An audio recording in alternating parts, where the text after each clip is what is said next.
Hello everyone, welcome back to learning trackers. आज हम आगे अपनी इलस्ट्रेशंस को कंटिन्यू करेंगे। सबसे पहला पॉइंट आता है गुड्स गिवन एज चैरिटी और गुड्स डोनेटेड। ये पॉइंट्स मैंने आपको पहले भी जब हमने इंपॉर्टेंट एंट्रीज करी थी तब भी समझाए थे, आज दोबारा बता रही हूँ। जब भी हम गुड्स को चैरिटी में देते हैं या फिर हम गुड्स को डोनेट करते हैं, उस टाइम पे बिजनेस के पास कोई भी पैसा नहीं आता है। हम फ्री फंड में ही सारा कुछ करते हैं या फिर हम गुड्स को सैंपल की तरह देते हैं, उस केस में भी हमारे पास कोई इनकम नहीं होती है। तो अब जैसे ये हमारा बिजनेस है और ये वो इंस्टीट्यूट है जहां पर हमने उसको चैरिटी दिया है, ठीक है। हमारे पास से गुड्स चले गए, मतलब हमारे लिए वो चीज क्या है, एक्सपेंस की तरह काम कर रही है। हमारा नॉमिनल अकाउंट क्या कहता है, सारे एक्सपेंसेस को क्या कर दो, डेबिट कर दो। इसलिए हम यहाँ पर एंट्री डालेंगे चैरिटी या फिर डोनेशन, अकाउंट डेबिट। अब यहाँ पे वर्ड गुड्स है, तो जब भी वर्ड गुड्स आता है हम कौन सा वर्ड यूज करते हैं, परचेजेस। तो नीचे आ जाएगा टू परचेजेस अकाउंट। नेक्स्ट देखते हैं goods given as sample. Company ने कोई नया प्रोडक्ट लॉन्च करा, उसको हमने एज अ सैंपल दे दिया दूसरे ऑर्गेनाइजेशन को, ताकि हम हमारी एडवर्टीजमेंट कर सके, अपने प्रोडक्ट के सेल्स को प्रमोट कर सके। इस केस में भी हमारे पास कोई इनकम नहीं हो रही है, तो यहाँ पर भी हम एक्सपेंस की तरह इसको ट्रीट करेंगे, क्योंकि हमारे पास तो सामान चला गया ना। तो या आप इसको सैंपल लिख सकते हो या फिर आप इसको एडवर्टाइजमेंट लिख सकते हो या फिर सेल्स प्रमोशन लिख सकते हो। कुछ भी लिख दो, वो गलत नहीं करेंगे। अकाउंट डेबिट, अब क्या चीज दी है हमने, गुड्स, तो गुड्स के लिए वर्ड क्या यूज होता है, परचेजेस। तो यहाँ पर भी हम लिखेंगे टू परचेजेस अकाउंट। नेक्स्ट देखते हैं loss of stock by theft और फायर। कुछ सामान हमने गोडाउन में रखा था, मान लो उसमें आग लग गई या वो चोरी हो गया, अब वो सामान नहीं है हमारे पास, खत्म हो चुका है। इस केस में हमारे को क्या हो गया, लॉस हो गया, राइट। यहाँ पे लिखा हुआ है ना वर्ड लॉस हो गया, तो लॉस का मतलब हमारा कौन सा अकाउंट शुरू हो गया, यहाँ पे नॉमिनल अकाउंट। नॉमिनल अकाउंट क्या कहता है, सारे एक्सपेंसेस और लॉसेस को क्या कर दो, डेबिट। तो यहाँ पर हम यही लिखेंगे लॉस ऑफ स्टॉक।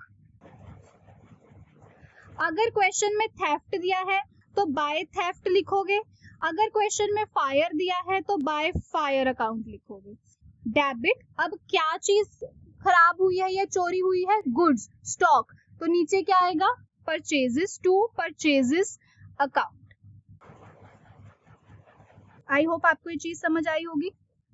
अब इसके 3 केसेस बनते हैं। पहला, in case goods were insured and insurance company claimed the amount of loss। मान लो जो गुड्स चोरी हुए या जिनमें आग लग गई उनकी इंश्योरेंस हुई थी और इंश्योरेंस कंपनी ने अब सारे का सारा क्लेम लेने को एक्सेप्ट कर लिया, मतलब आपको पेमेंट हो जाएगी। इस केस में आपकी एंट्री क्या आएगी, हम ये देखते हैं। यहाँ पर हमारे पास 2 अकाउंट्स बन रहे हैं। पहला, इंश्योरेंस कंपनी। इंश्योरेंस कंपनी कौन सा अकाउंट हमारा शो करेगी, पर्सनल अकाउंट शो करेगी। और उसके बाद हमारे पास लॉस आ रहा है, तो लॉस हमारा कौन सा अकाउंट शो करेगा, नॉमिनल अकाउंट शो करेगा। अब यहाँ पर एक चीज ध्यान से समझने वाली है, वो क्या है, स्पेस यहाँ पे, पर्सनल अकाउंट हमारा कहता है debit the receiver, credit the giver. ये मेरी कंपनी है और ये इंश्योरेंस कंपनी है, ठीक है। इसके अंदर आग लग गई, ठीक। अब मैं गई इंश्योरेंस कंपनी के पास, उसको बोला प्लीज आप क्या करें, इसको क्लेम करें, ठीक है। इतने की आग लग गई, इतने के गुड्स थेफ्ट हो गए, चुरा के लोग ले गए हैं, इसका मुझे अब रीपेमेंट करें, ठीक है। अब इंश्योरेंस कंपनी क्या कहती है, अगर वो चीज इंश्योर्ड हुई है, सिर्फ उसी केस में इंश्योरेंस कंपनी कहती है ठीक है, मैं आपकी ये रिस्पॉन्सिबिलिटी, आपकी लाइबिलिटी उठा लेती हूँ कि मैं आपको पेमेंट इन फ्यूचर इसकी कर दूंगी जब आपका क्लेम पूरा एक्सेप्टेबल हो जाएगा, ठीक है। अब यहाँ पे इंश्योरेंस कंपनी रिसीव कर रही है आपकी लाइबिलिटी को, आपकी रिस्पॉन्सिबिलिटी को, तो इंश्योरेंस कंपनी क्या होगी, रिसीवर होगी। अभी आपको पेमेंट नहीं हुई है, अभी सिर्फ इंश्योरेंस कंपनी मानी है कि ठीक है हम आपको क्लेम दे देंगे, सिर्फ इंश्योरेंस कंपनी ने क्लेम एडमिट करा है। सो इंश्योरेंस कंपनी यहाँ पर क्या होगी, रिसीवर होगी, कि वो आपकी लायबिलिटी को, आपकी रिस्पॉन्सिबिलिटी को एक्सेप्ट कर रहे हैं। सो पर्सनल अकाउंट हमारा कहता है debit the receiver credit the giver. यहाँ पे अब रिसीवर कौन है, इंश्योरेंस कंपनी, क्योंकि उन्होंने लायबिलिटी को एक्सेप्ट कर लिया है। तो हम यहाँ पे लिखूंगी इंश्योरेंस कंपनी अकाउंट डेबिट, ठीक है। अब नॉमिनल अकाउंट, मुझे पहले केस में लॉस हो गया था, मैंने उसको डेबिट कर दिया था। अब जो मेरा वो लॉस था वो किसको ट्रांसफर कर दिया है, मैंने इंश्योरेंस कंपनी को ट्रांसफर कर दिया है। इंश्योरेंस कंपनी कह रही है कि मैं आपका ये क्लेम ले लूंगी, आपको पैसे दे दूंगी। अब जो ये लॉस था वो लॉस ना होकर मेरा एक काइंड ऑफ इनकम हो रही है कि मुझे इंश्योरेंस कंपनी वाले पैसे दे देंगे। इस वजह से अब इस लॉस को मैं क्या कर दूंगी, क्रेडिट कर दूंगी। So to loss of stock by theft या फिर फायर। एक हिसाब से अगर मैं आपको समझाऊं तो जब कोई एक अकाउंट डेबिट होता है और नेक्स्ट एंट्री में वो अकाउंट क्रेडिट होता है, इसका मतलब वो अकाउंट खत्म हो चुका है, अब उसकी ट्रीटमेंट नहीं होगी। आई होप आपको ये पॉइंट समझ आया होगा कि इंश्योरेंस कंपनी को हमने रिसीवर में क्यों डाला और लॉस को हमने फिर नॉमिनल अकाउंट कहते हुए भी हमने इसको क्रेडिट क्यों करा, क्योंकि वो तो हमारा लॉस था। पहली केस में इंश्योरेंस कंपनी ने एडमिट करा कि वो आपको क्लेम दे देंगे, इस वजह से इंश्योरेंस कंपनी ने आपकी लायबिलिटी उठाई, वो रिसीवर हो गए, ठीक है। अब जो भी लॉस था वो खर्चा हमारे सिर पर नहीं है, वो खर्चा किसके सिर पर है, इंश्योरेंस कंपनी के सिर पर है। इस वजह से अब वो हमारी इनकम हो गई, लेकिन लिखेंगे हम उसको लॉस की लैंग्वेज में ही, ठीक है। नेक्स्ट चलते हैं। When the full amount of claim is received from the insurance company, अब इंश्योरेंस कंपनी कहती है कि जो भी आपका लॉस हुआ था मैं आपको पूरे का पूरा पैसा यहाँ पे दे दूंगी। यहाँ पर अगेन दो अकाउंट्स बन रहे हैं, एक इंश्योरेंस कंपनी हमारा पर्सनल अकाउंट बना रही है और दूसरा क्लेम मिल रहा है, मतलब पैसा मिल रहा है, हमारा रियल अकाउंट बन रहा है।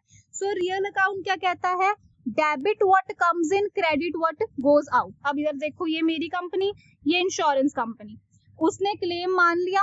अब इंश्योरेंस कंपनी क्या कर रही है, आपको पेमेंट कर रही है। तो बिजनेस के पास क्या आ रहा है, व्हाट कम्स इन, बिजनेस के पास क्या आ रहा है, पैसा आ रहा है, मनी आ रही है। तो हम यहाँ पे क्या लिखेंगे, कैश अकाउंट डेबिट, ठीक है। 2, अब यहाँ पर पैसा दे कौन रहा है, इंश्योरेंस कंपनी दे रही है। पर्सनल अकाउंट क्या कहता है, debit the receiver credit the giver. Giver कौन है, पैसा कौन दे रहा है, insurance company. So to insurance company. I hope आपको ये पॉइंट समझ आया होगा। ऊपर इसको रिसीवर और नीचे गिवर, क्यों, ऊपर उसने एडमिट करा था क्लेम, नीचे उसने पैसे दे दिए, ठीक है। आगे चलते हैं। When the insurance company does not pay full claim amount, कई बार क्या होता है, इंश्योरेंस कंपनी पूरे का पूरा पैसा दे देती है, लेकिन most of the times insurance company कुछ पैसा देती है और कुछ पैसा वो नहीं देती, और जितना पैसा नहीं दिया जाता है वो कहाँ से जाता है, आपकी पॉकेट से जाता है। जैसे मान लो 50% इंश्योरेंस कंपनी कहती है मैं दे दूंगी, 1 लाख का लॉस हुआ था, 50% इंश्योरेंस कंपनी कहती है मैं दे दूंगी, ठीक है। सो व्हाट कम्स इन, आपके पास क्या आ रहा है, कैश, कैश अकाउंट डेबिट 50,000, क्योंकि 1 लाख का 50% 50,000 हो गया, ठीक है। अब जो बाकी 50,000 है वो मेरी पॉकेट से जा रहा है, वो एक्चुअल में मेरा लॉस है। तो नॉमिनल अकाउंट क्या कहता है, लॉस को क्या कर दो आप, क्रेडिट डेबिट कर दो, ठीक है। तो आप यहाँ पे एंट्री डालोगे P&L अकाउंट, यहाँ पे चाहे लॉस बाय थेफ्ट अकाउंट भी डाल सकते हो, ठीक है। डेबिट 50,000। 2, नीचे गिवर कौन है, insurance company. So to insurance company 1 lakh. I hope आपको ये टॉपिक क्लियर हो गया होगा। नेक्स्ट टॉपिक आता है ड्राइंग्स। ड्राइंग्स अब 2 तरीके में होती है, इसका भी हमने टॉपिक पहले कवर कर लिया था, इसलिए मैं फटाफट इसको खत्म करती हूँ। ड्राइंग्स हमारी 2 टाइप्स में होती है, या तो आप कैश में करोगे या गुड्स में करोगे। अगर ड्राइंग्स कैश में हो रही है तो simple drawings account debit to cash account, और अगर गुड्स में हो रही है तो drawings account debit to purchases account, क्योंकि परचेज वर्ड ही हम यूज करते हैं जब हमारे पास वर्ड गुड्स आता है।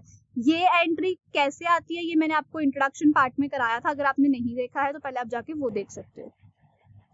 अब हमारे पास यहाँ पे कुछ जर्नल एंट्रीज हैं, इसको देखते हैं कैसे सॉल्व करते हैं। फर्स्ट एंट्री में वो बोलते हैं cash withdrawn bye the proprietor for personal use 2000। Business में से पैसा विड्रॉ करवा लिया है प्रोपराइटर ने अपने घर के यूज के लिए 2000। हमें पता लग गया ड्रॉइंग्स की एंट्री है प्लस कैश में हुई है। So number 1, drawings account debit to cash account 2000। ठीक है, नेक्स्ट देखते हैं। Goods purchased for 5000 were taken by the proprietor for personal use. जो गुड्स 5000 के बिजनेस ने खरीदे थे वो प्रोपराइटर ने विड्रॉ करवा लिए, मतलब निकलवा लिए हैं अपने पर्सनल यूज के लिए, घर के यूज के लिए। मतलब यहाँ पे ड्राइंग्स का केस है और ड्राइंग्स हमने किस चीज की करी है, गुड्स की ड्राइंग करी है। तो यहाँ पर हमारी एंट्री आएगी drawings account debit to purchases account. Next देखते हैं। Paid ₹5000 as life insurance premium of the proprietor. अब लाइफ इंश्योरेंस के लिए हम लोगों ने पैसा निकलवाया है बिजनेस से। प्रीवियस वीडियो में मैंने आपको बताया था लाइफ इंश्योरेंस किसका होता है, प्रोपराइटर का होता है। ठीक है, उसके लिए अगर हम बिजनेस में से पैसा निकलवा रहे हैं तो वो भी हमारी क्या कहलाई जाएगी, ड्रॉइंग्स। क्योंकि बिजनेस के लिए नहीं हो रहा है, बिजनेसमैन की लाइफ इंश्योरेंस के लिए पैसा निकलवाया जा रहा है, तो आपके पर्सनल यूज के लिए ही बिजनेस से पैसा निकलवाया गया है। इस वजह से ये कॉन्सेप्ट भी कौन सा होगा, ड्रॉइंग्स का कॉन्सेप्ट होगा। तो हम यहाँ पर पिछली की एंट्री डाली 5000। सो थर्ड केस में भी हम यही लिखेंगे drawings account debit to cash account 5000। ठीक है, जब हम इसकी नरेशन लिखेंगे उस टाइम पर हम मेंशन करेंगे कि लाइफ इंश्योरेंस प्रीमियम हमने पे करा था। सो बेसिकली लाइफ इंश्योरेंस का मतलब क्या होता है, लाइफ इंश्योरेंस किसकी पॉलिसी है, प्रोपराइटर की, जिसके लिए हमने बिजनेस में से पैसा निकलवाया है। मतलब वो भी हमारी क्या हो गई, एक तरीके की ड्रॉइंग्स हो गई। नेक्स्ट देखते हैं। Goods insured of ₹3000 purchase cost were destroyed by fire. हम लोगों ने गुड्स की इंश्योरेंस करवाई थी, वो गुड्स के प्राइस था 3000 का। अब वो फायर लगने के कारण क्या हो गई, खराब हो गई। इसका मतलब ये कौन सा केस है, अभी नॉर्मल केस है कि गुड्स डिस्ट्रॉय बाय फायर हो गई है। ठीक है, तो इसकी एंट्री हम क्या डालेंगे, loss of stock by fire account debit to purchases account. कितने से, 3000 से। ठीक है जी, अभी सिर्फ गुड्स खराब हुई हैं, हमें ये पता चला है। आगे देखते हैं। Goods costing 1000 damaged by fire. 1000 के गुड्स फायर के कारण खराब हो गए हैं। And insurance company accepted claim of 800। Insurance company कहती है मैं 800 रुपीज आपको दे दूंगी। And cheque is received from the insurance company. और उस 800 का हमें चेक मिल गया है इंश्योरेंस कंपनी से।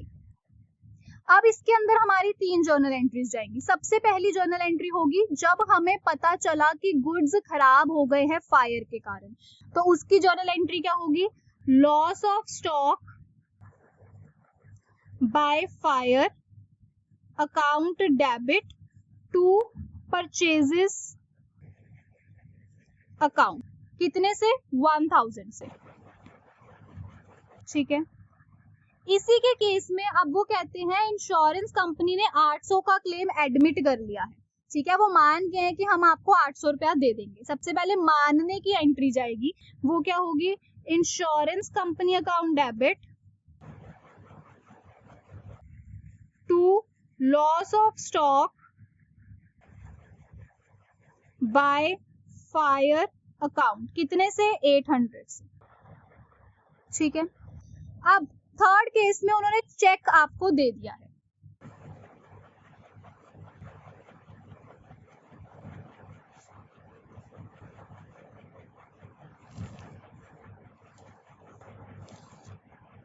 थर्ड केस में हमें चेक मिल गया है।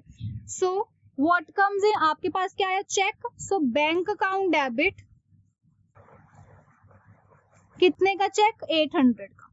लॉस कितने का हुआ है, 1000 का, मतलब 200 हमारी पॉकेट से जा रहे हैं। इसके बाद आप लिखोगे P&L अकाउंट डेबिट 200, या फिर loss of stock by fire account debit भी आप लिख सकते हो 200। टू कौन दे रहा है, इंश्योरेंस कंपनी 1000, ठीक है। Next, goods costing 500 given as charity और सेलिंग प्राइस है उसका 600 का। वो कहते हैं 500 के गुड्स हमने चैरिटी में दे दिए जिसका सेलिंग प्राइस 600 का था।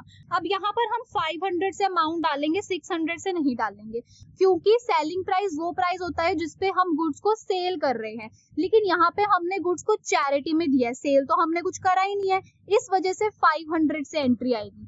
क्या एंट्री आएगी इसके अंदर, charity account debit to purchases account 500। Next last entry देखते हैं, sold household furniture for 5000, the proceeds were invested into business. घर का 5000 का फर्नीचर हमने क्या कर दिया, बेच दिया, और उस पैसे को हमने बिजनेस में इन्वेस्ट कर दिया। जब भी हम पैसे को बिजनेस में इन्वेस्ट करते हैं वो हमारा क्या होता है, कैपिटल होता है। तो यहाँ पर हम क्या लिखेंगे, cash account debit to capital account. बेशक फर्नीचर घर का बेचा है, लेकिन उसके बाद हमने उसको इन्वेस्ट कर दिया है हमारे बिजनेस के अंदर 5000 के कैश को। आई होप आपको इलस्ट्रेशन 12 समझ आई होगी कैसे करनी है। अब नेक्स्ट देखते हैं इलस्ट्रेशन नंबर 13। इसके अंदर आपको पता चलेगा कि हिडन डिस्काउंट्स कैसे होते हैं और उसको कैसे फाइंड आउट करते हैं। ऐसे का हमने पीछे भी क्वेश्चन करा है, ये फुल फ्लेज क्वेश्चन है इसी के ऊपर बेस्ड। सो फर्स्ट क्वेश्चन आता है, received 19,000 from Shyam on his account for 20,000। 20,000 Shyam से लेने थे, उसके में से हमने 19,000 उससे ले लिए हैं, ठीक है। सो यहाँ पर व्हाट कम्स इन, आपके पास क्या आया, कैश आया। तो यहाँ पर हम एंट्री डालेंगे फर्स्ट की, cash account debit to, giver कौन है, Shyam, to Shyam account 19,000। Second, receive 19,000 from Bharat in settlement of his account. जहां पर वर्ड दिख जाए settlement of his account, in settlement of his account, इसका मतलब होता है हमने उस बंदे को डिस्काउंट प्रोवाइड करा है, ठीक है। 20,000 आने थे, 1,000 का हमने डिस्काउंट दे दिया, अब हमारे पास कितने आए हैं, 19,000 आए हैं। तो यहाँ पर हमारे पास एंट्री क्या होगी, cash account debit discount allowed account debit to Bharat account. 19,000 आया है, 1,000 का हमने उसको डिस्काउंट दे दिया और 20,000 टोटल उसकी अमाउंट थी। फर्स्ट केस में कहीं पर भी नहीं लिखा था इन फुल सेटलमेंट, मतलब अभी भी वो 1,000 आ सकता है, लेकिन फुल सेटलमेंट हो गई है, मतलब अब जो 1,000 है वो कभी नहीं आने वाला है। इस वजह से हमने ये मान लिया कि वो 1,000 का हमने उस पर्टिकुलर पर्सन को क्या दे दिया, डिस्काउंट दे दिया। नेक्स्ट देखते हैं, paid 9,000 to Mohan on his account for 10,000। हमने 10,000 देने थे मोहन को, लेकिन हमने उसको कितने दे दिए, 9,000 दे दिए। तो यहाँ पर हमारे पास जर्नल एंट्री क्या होगी, मोहन रिसीवर है, मोहन अकाउंट डेबिट, बिजनेस के पास से क्या गया, कैश, तो टू कैश अकाउंट। में यहाँ पे अकाउंट्स नहीं लगा रही, लेकिन आप उस लॉजिक के साथ इसको कर सकते हो कंपेयर कि कैसे करा जा रहा है। मैं बोल वही रही हूँ, लेकिन अकाउंट्स कौन से मैं अब मेंशन नहीं करी क्योंकि हमने काफी सारी इलस्ट्रेशंस कर ली, आपको पता चल गया होगा कि कौन कौन से अकाउंट्स यहाँ पर लग रहे हैं। तो अमाउंट कितने की है यहाँ पर, 9,000 की। हमेशा कम वाली अमाउंट ही लिखनी होती है। Next fourth, paid 9,000 to Sohan in settlement of his account 10,000। अब इन सेटलमेंट आ गया, इसका मतलब 1,000 का हमें क्या मिल गया है, यहाँ पर डिस्काउंट मिल गया है। तो एंट्री क्या जाएगी, Sohan account debit to cash account to discount received. So 19,000 यहाँ 1,000 का डिस्काउंट दे दिया, टोटल कितने हो गए हैं यहाँ पर 20,000। नेक्स्ट देखते हैं, goods costing 3,000 distributed as sample, selling cost 4,000, यहाँ 1000 आना चाहिए, ठीक है। वो कहते हैं गुड्स की कॉस्ट कितने की थी, 3,000 की, जिसको हमने एज अ सैंपल दे दिया है, लेकिन उसका सेलिंग प्राइस कितना है 4,000 का। मैंने आपको प्रीवियस क्वेश्चन में भी बताया था कि उस गुड्स को हम सैंपल की तरह दे रहे हैं, उसको हमने सेल नहीं करा है, इसलिए हम एसपी नहीं देखेंगे, बल्कि सिर्फ 3,000 के साथ यहाँ पे एंट्री करेंगे। तो आप क्या लिखोगे, सैंपल की तरह दिया है तो sales promotion account debit to purchases account 3,000। Next 6th point, paid income tax 20,000 by cheque. अब यहाँ पर समझो एक चीज, जो इनकम टैक्स होता है वो प्रोप्राइटर का टैक्स होता है, मतलब बिजनेसमैन की इनकम के ऊपर वो टैक्स लगता है। अब पैसा विड्रॉ कहाँ से हो रहा है, बिजनेस में से, तो हम इसको ट्रीट करते हैं एज अ ड्राइंग। जैसे लाइफ इंश्योरेंस आपका ड्राइंग होता है, उसी तरीके से जब इनकम टैक्स की पेमेंट होती है वो भी आपका ड्राइंग्स होता है, और इसको हमने किसके थ्रू पे करा है, चेक के थ्रू पे करा है। तो हम यहाँ क्या लिखेंगे, ड्राइंग्स अकाउंट डेबिट टू, किसके थ्रू पेमेंट हुई थी, चेक, सो बैंक अकाउंट, कितने से अमाउंट है 20,000 से।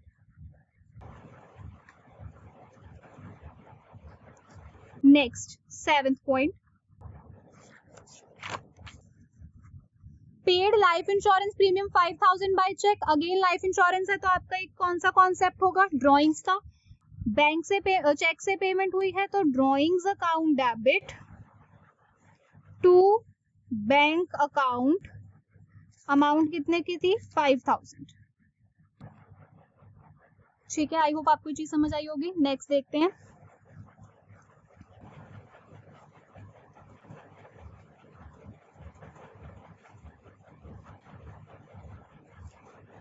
Goods destroyed by fire, selling price 5,000 और कॉस्ट आपकी कितनी है 4,000। सेल तो हुआ ही नहीं, इस वजह से हम क्या देखेंगे, सिर्फ कॉस्ट देखेंगे। डिस्ट्रॉय हुआ है, हमें ये पता चला है, तो एंट्री क्या आएगी, loss of goods by fire account debit to purchases account. कितने से एंट्री गई है 4,000 से। ये थी आपकी फुल फ्लेज इलस्ट्रेशन 13। आगे चलते हैं, सेल्स और परचेज का हमने कॉन्सेप्ट पहले पढ़ा हुआ है कि जब सेल होगी तब एंट्री क्या होगी, और जब परचेज होगी तब एंट्री क्या होगी। दो केसेस में इसको डिवाइड करते हैं, एक जब पेमेंट कैश में होती है और एक जब क्रेडिट पे होती है। Again cash and credit. तो आप कैश के केस में क्या एंट्री डालते हो, जो भी आपके एसेट्स हैं, ठीक है, या परचेजेस हैं, तो फिक्स्ड एसेट, बेसिकली आपको एसेट्स की बात करी है, मशीन हो सकता है, फर्नीचर हो सकता है, बिल्डिंग हो सकता है, कुछ भी हो सकता है, तो वो particular fixed asset account debit, मतलब फिक्स्ड एसेट नहीं लिखना वहां पे, मशीनरी फर्नीचर जो भी गिवन होगा वो लिखना है, to cash account. Same fixed asset account debit to, उधार पे दिया है तो जो भी पर्सन होगा उस पर्सन का XYZ यहाँ पर नेम आ जाएगा, ठीक है। सेम केस अगर सेल्स की मैं बात करूं तो यहाँ पर cash account debit to fixed asset, और यहाँ पे XYZ जो भी पर्सन है account debit to fixed asset. इस तरीके से आपकी एंट्री होगी। ये एंट्रीज हम प्रीवियस क्वेश्चंस में भी करते आ रहे हैं, इसलिए इसको प्रॉपर एक्सप्लेन मैंने नहीं करा है। स्टार्टिंग की जो इंट्रोडक्शन वीडियो थी उसमें मैंने इसकी प्रॉपर एक्सप्लेनेशन आपको दे दी थी।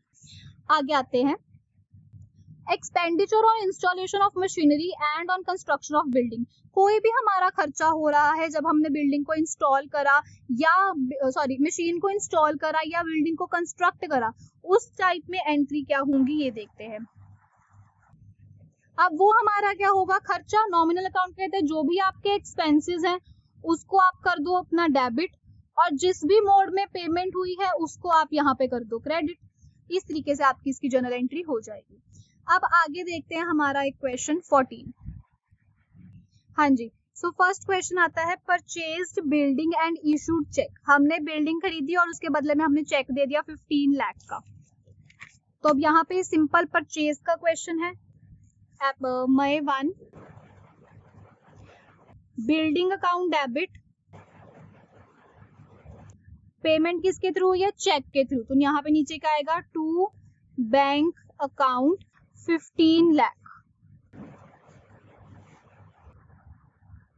सेकंड पॉइंट देखते हैं, May 10 purchase machinery from Ramson Chandigarh on credit. हमने रैमसन से क्रेडिट उधार पे मशीनरी खरीदी है जो कि है 2 लाख की। तो यहाँ पर हमारी एंट्री क्या होगी, मई 10 मशीनरी अकाउंट डेबिट, किस पे लिया हमने, क्रेडिट पे। सो 2 पर्सन का नेम रैमसन अकाउंट 2 लाख।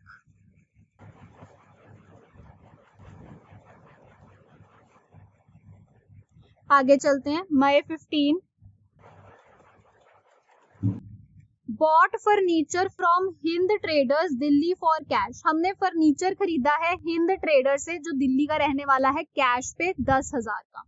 सो यहाँ पर क्या एंट्री आएगी, फर्नीचर, बॉट का मतलब भी परचेज होता है, furniture account debit to cash account, कितने से, 10,000 से। नेक्स्ट देखते हैं, bought computer from HP limited Noida UP and amount paid by internet transfer. हम लोगों ने क्या करा है, कंप्यूटर खरीदा है HP लिमिटेड से और हमने अमाउंट इंटरनेट ट्रांसफर के थ्रू भेजी है। इंटरनेट ट्रांसफर का मतलब भी ये होता है कि हमने एंट्री बैंक के साथ करी है, ठीक है। तो आप यहाँ पे एंट्री डालोगे May 20 computers account debit to bank account 50,000। Next,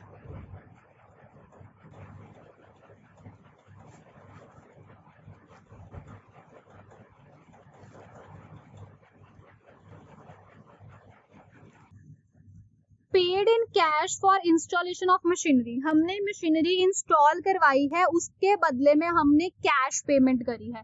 तो हमने इंस्टॉल क्या करवाया है, मशीनरी। तो यहाँ पे एंट्री जाएगी machine account debit to cash account 2500। Last, May 25 brick, cement etc. for 1,50,000 and timber for 2,00,000 purchased for the renovation of building. Payment was made by check. हमने ब्रिक सीमेंट 150 के लिए और टिम्बर 2 लाख का लिया है रेनोवेशन करवाने के लिए बिल्डिंग की, और जो भी पेमेंट थी हमने किसके थ्रू करी है, चेक के थ्रू करी है। अब मैंने आपको पहले ही बताया जो चीज बन रही है, यहाँ पे क्या बन रही है, बिल्डिंग बन रही है। तो हम बिल्डिंग से एंट्री डालेंगे building account debit to bank account. अब जो अमाउंट्स होंगी वो 150 और 2 लाख को प्लस करके आएंगी, जो कि हमारा होगा 3,50,000। ठीक है जी। यहाँ पर अलग अलग brick account debit, cement account debit, timber, ये नहीं करना, ठीक है। सिंपल बिल्डिंग टू बैंक, बस अमाउंट्स को हमने कंबाइन कर देना है। आज की वीडियो का हमारा लास्ट टॉपिक है मिसलेनियस और सन्ड्री एक्सपेंसेस क्या होते हैं। छोटे मोटे खर्चे जो बिजनेस उठा रहा है, जैसे कि रिफ्रेशमेंट दे दी, उसका खर्चा आ गया, ट्रैवलिंग मतलब थोड़ा सा इधर से कहीं जाना था बिजनेस के काम से ही, उसके पेट्रोल का खर्चा दे दिया, ठीक है। इसको बोलते हैं सन्ड्री एक्सपेंस या छोटे मोटे एक्सपेंसेस जो भी हो रहे हैं। हमारा नॉमिनल अकाउंट क्या कहता है, एक्सपेंसेस को कर दो, डेबिट कर दो। तो जो भी आपका XYZ एक्सपेंस हो रहा है, account debit to cash account, ठीक है जी। इस तरीके से आपकी जर्नल एंट्रीज होंगी। आई होप आपको आज की वीडियो क्लियर है। अगर आपको कोई भी दिक्कत है तो आप कमेंट सेक्शन में पूछ सकते हो। तब तक के लिए ऑल द वेरी बेस्ट।